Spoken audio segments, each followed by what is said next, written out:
Greetings of the day to all the listeners. Thank you so much for joining in. Welcome to Simply Gita. In today's episode, we are going to explore and discuss the verses which have been mentioned in chapter 3 of the Bhagavad Gita. Hope the journey proves to be fruitful and hope this episode provides you with a solution to the problems that you may be facing. Thank you for joining in and let us begin. All the human beings are mostly always engaged in action. There is rarely a time when we are not doing something. Some actions are full of sin and lies, while some are done for the sake of duty. This gives rise to a question which is valid, that what are those actions which will take us closer to our goal? The answer to this particular question is provided by Shri Krishna, and we'll try to decode it in simple language. Arjun asks that if Krishna regards knowledge as better than action, then why was he asking Arjun to engage in that fearful act of war? This is a valid question because if knowledge is truly better, then Arjun was receiving the same from Sri Krishna. So why was there a need for him to fight his loved ones in the battle? Often, we may also come across such thoughts that why exactly should we indulge in action or do anything for that matter? Arjun was getting puzzled by the instructions of Sri Krishna.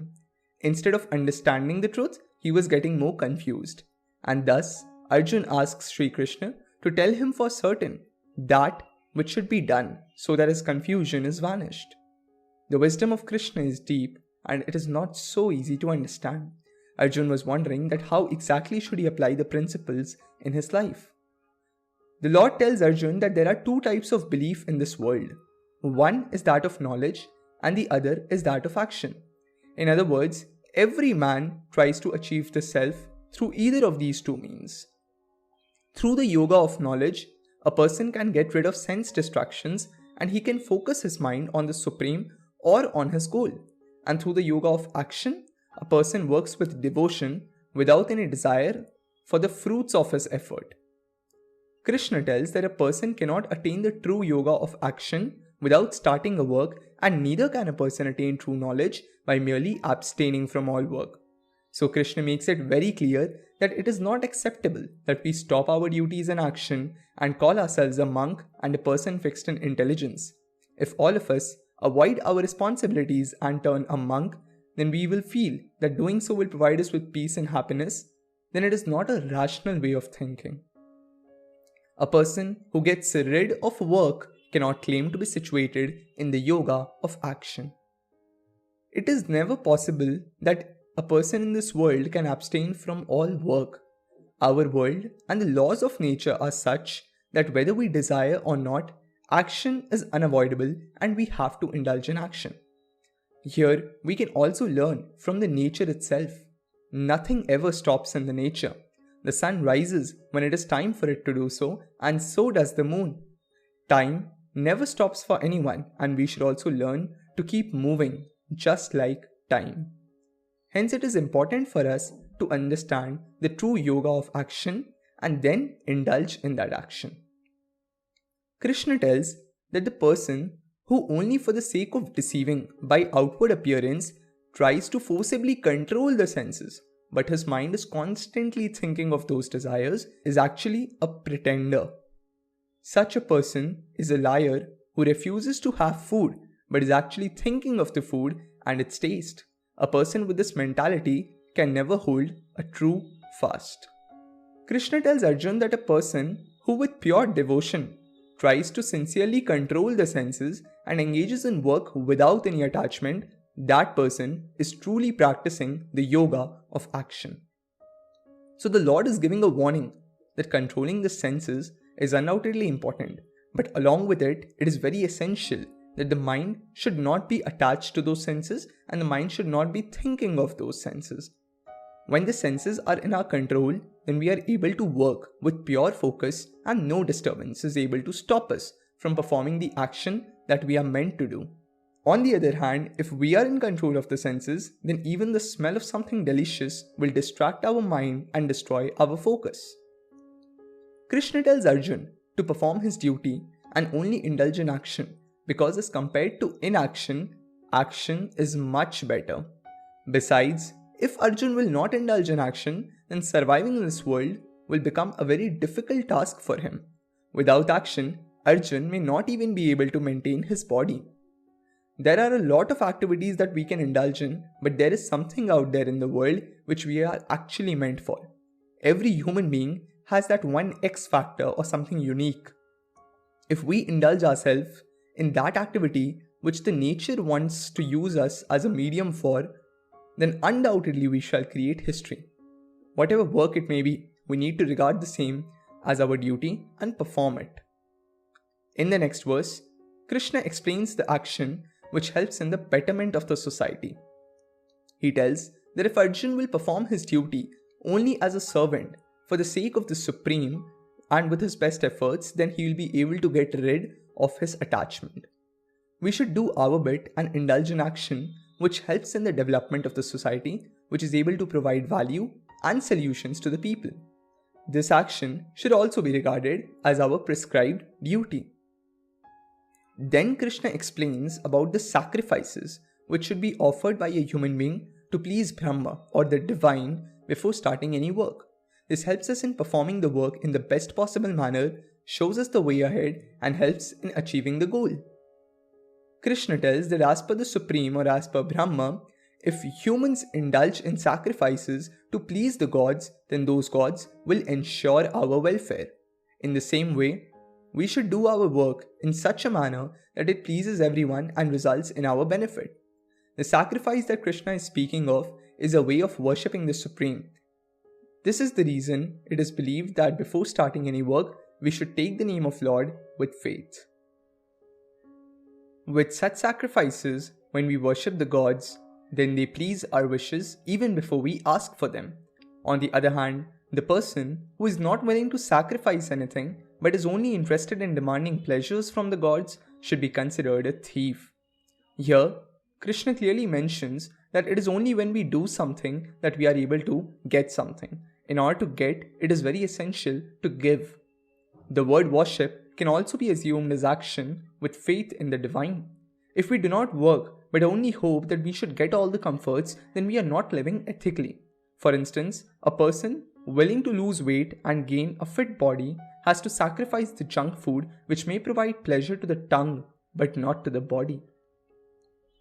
The people who eat the food only after it is first offered as a sacrifice to the divine are free from all sins. On the other hand, for those people who eat their food without offering any tribute to the Supreme, they only eat sin. Here, we could inculcate a habit as simple as thanking the Supreme for the food that he has given us and offering the same to him from our heart. We can request the God to have a taste of the food and only then should we start our meal. This will ensure that we do not commit a sin and will also help us in developing the habit of gratitude.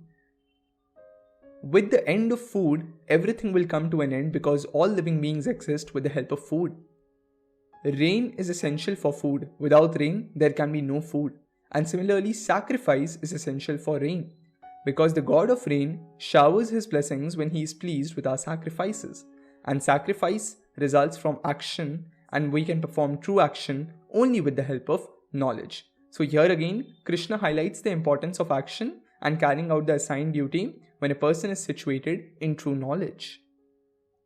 Krishna tells that the person who does not follow the rules, who gives no importance to the laws of nature, in other words, a person who does not carry out his duties, such a person who is merely engaged in the sinful act of satisfying the senses, such a person lives in vain. He is a slave of the senses and his birth as well as his death is meaningless. The person who is concerned about the soul and satisfied from the soul and is on the path of self-realization, for such a person there is no duty. The one who has obtained the supreme knowledge, only such a person becomes free from duty, but such a person is one in a million. But for ordinary people like us, duty is the most important factor. Sanjay further tells us the knowledge of Sri Krishna. He tells that for a great person like Sri Krishna who has understood the supreme truth, there is no provision for any work. Such a person is free from the bondage of work because they are free from selfishness. Such a person is different from the ordinary people and is not bound by the rules. Here we should understand this in the sense that a person who has experienced the divine does not desire for anything else. Krishna tells that therefore Arjun should free himself from the attachment and perform his duty in the right manner. He tells Arjun to get rid of the desires and work because the person who does his duty without any attachment is able to reach the divine. It should be noted that the path of duty is not always so easy to follow. Often it happens with us when we don't feel like doing any work, when we feel like sleeping late and staying in our comfort zone. But we should remember that we can achieve nothing in this life with such an attitude, and this is what the Lord is also trying to explain to Arjun. There are many such people who reach the divine by engaging in action and performing the duty. The Lord gives example of King Janaka. There are people who understand the truth of the soul through knowledge, but for others, action is the only way. If we want our life to have a meaning, then we have to indulge in action without attachment. The leader is the one who is in front, and the followers are the ones who follow his or her footsteps. It is for us to make a decision if we want to be the one who leads or the one who follows. He tells that the actions which are performed by the ideal person or the leader is actually repeated by others and serves as an inspiration for them to follow. Through his faultless efforts, his acts serve as examples for people to follow. In every field, there are some people who are exceptionally amazing and other people try to perform the work in the same manner. Krishna tells that he himself is free from all duties and neither is there anything which he cannot obtain. In spite of this fact, he prefers to engage in action. There cannot be any leader who is greater than Krishna, but even he does his duty. He could have easily refused to be a part of the Mahabharata war, but he chose action. When Krishna himself was ready to play the role of a charioteer in discharge of his duties, then we are just ordinary human beings and we have no right to abandon our responsibilities. Krishna tells Arjun that if he is not careful while performing his duties, then there will be a huge problem because a leader is expected to act in the optimal way. This is why it is rightly said that with great power comes great responsibility.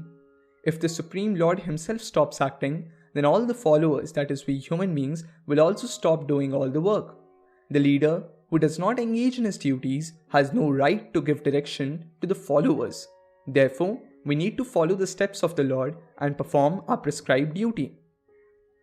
Krishna tells that if he does not perform his duty, then there will be destruction of the world and the people. He tells this because the entire world is actually the creation of Krishna, and if he does not perform his duty, then surely the world will face immense problems. Laws are equal for humans as well as gods. If the law of nature requires us to work, then undoubtedly we will have to work. The ones who are unintelligent perform their work with attachment, but intelligent people should engage in action without attachment so that they leave the correct footprints for people to follow. The Lord speaks this for those people who think that after abstaining from all work and turning a monk, they will be able to surely reach God. The intelligent one who is aware of the truth is responsible to ensure that their way of living in no way gives rise to the feelings of inaction among other ignorant people. Instead, they should set such an example before the people that they are inspired to act in the correct manner and perform their duty. Every human has a nature and he does work according to that nature. Every work is done according to the quality of nature of that person. The one who is full of pride thinks that he does all the work, but Krishna tells that such a person is unintelligent. The work that we do is actually our nature making us do that particular work. Often it happens that when we are filled with anger, we do something which we did not actually want to do. Our anger makes us commit that sinful act. We should think and try to understand our inner nature. Moving ahead, the Lord tells that there are 3 types of nature of humans and we do work according to those natures. The 3 modes of nature are moral nature, active nature, and dark nature. We indulge in actions according to these modes.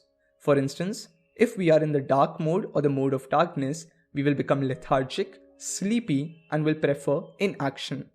On the other hand, the person who is in the active mode will try to display signs of strength on every occasion. The people who are in the moral mode, the people who are knowledgeable, are aware that it is these modes of nature which are making them work. And ordinary people like us, who are not so intelligent, believe that we are the ones who are doing everything.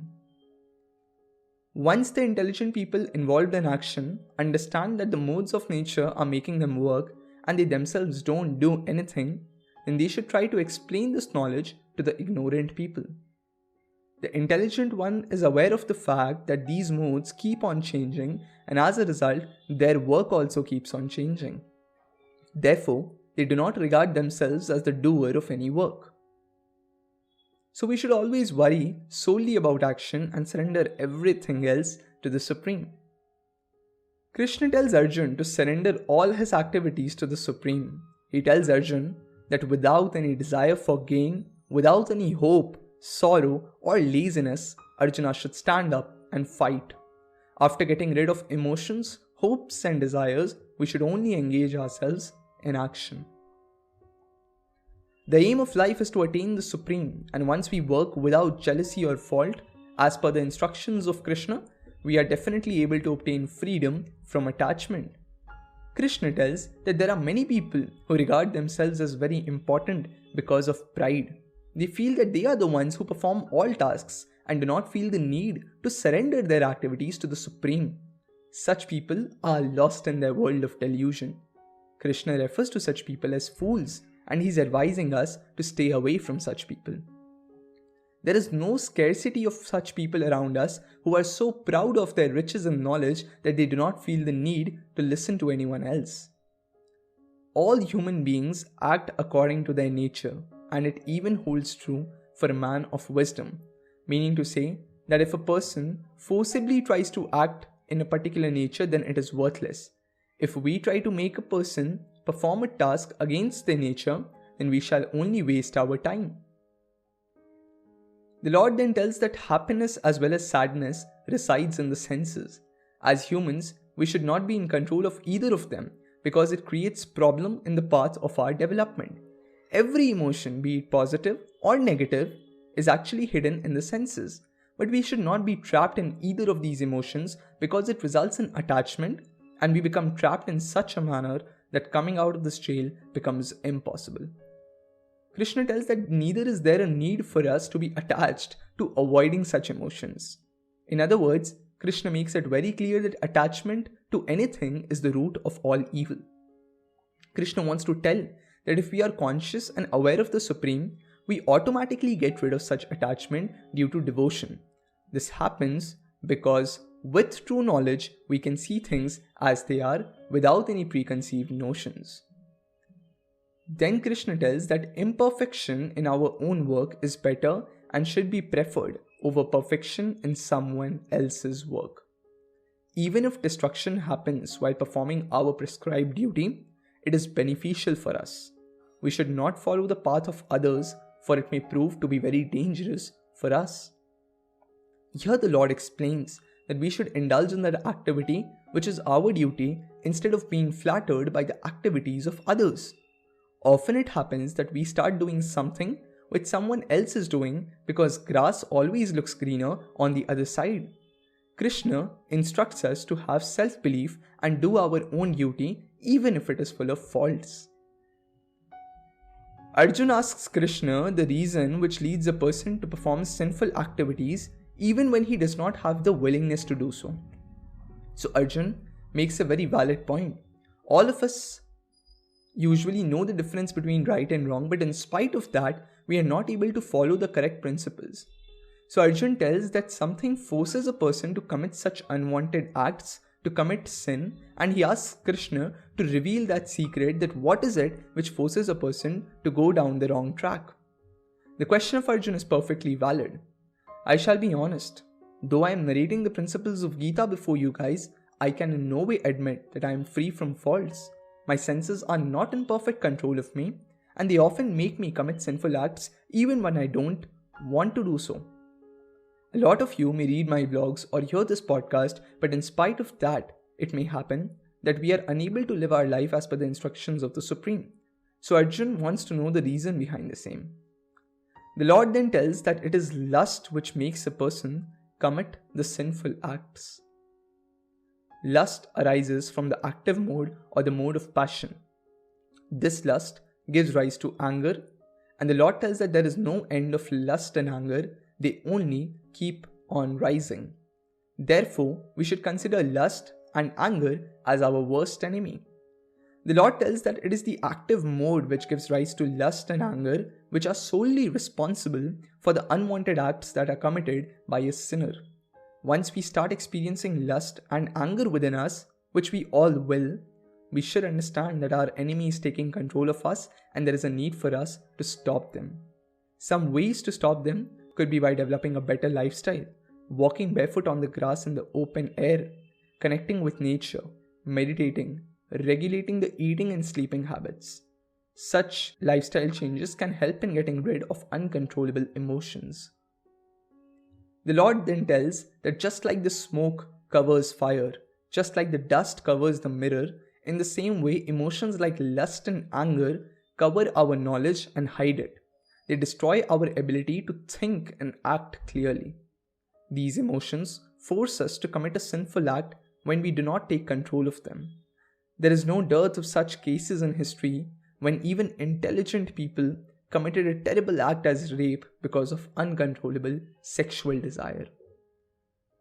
Moving ahead, Krishna tells Arjun that lust is like the ever-burning fire which cannot be put out by any means. In the way that constant supply of oil does not put out the fire but increases it, similarly, if we indulge in sexual acts to satisfy the lust, then it will only increase. Lord tells that this lust covers the knowledge of an intelligent person. There is no end to the satisfaction of the senses, but if we do not take control of the situation, then these senses will definitely end the happiness of human beings. In the next verse, Krishna explains the residence of lust. He tells that the senses, the mind, and the intelligence are places where the lust arises. This lust provides temporary pleasure to humans by capturing the senses, mind, and intelligence. These emotions try to end the owner of their residence, which is the human being. They completely destroy the state of equanimity of an individual. A person trapped by lust becomes mad with joy when something good happens and heavily depressed when the situation turns unfavorable. The Lord then tells Arjun that he should first try to control the senses by regulating them. He tells Arjun that with immense strength he should destroy the sin of lust which destructs the intelligence of a human. So the Lord advises Arjun that before the emotions of greed and anger take control of his mind and destroy his intelligence, he should control the senses by regulating them. Lust and anger fill our mind with doubt and distract us from our path. Often it may happen with us that while working on something important, we feel like relaxing in between. In such a moment, we should be careful and first finish the task at hand. The senses are regarded as superior and stronger than the body. The mind is better than the senses, and intelligence is better than the mind, and the soul is even greater than intelligence. Senses are undoubtedly more powerful than the body because they can destroy the body in seconds by taking immense control. The mind is superior to the senses because it can be used to control the senses. Intelligence is better than mind because it helps us in understanding the way the mind operates. And the soul is the ultimate because it makes us realize that nothing is permanent except the soul. While explaining his point, Sri Krishna tells Arjun that he should consider the soul better than intelligence. Through intelligence, he should gain control of the mind and kill the uncontrollable enemy of lust. With intelligence, if we are able to control the mind, then we will be able to control the senses. With perfect control over the mind and the senses, we will naturally come closer to the soul. So with this, we have come to the end of 3rd chapter of the Bhagavad Gita, where the Lord speaks about the importance of action and self-control. Hope this episode will help you to get rid of your addictions and open the doors to the world of wisdom and right action. Thank you for listening. Stay tuned for the next episode.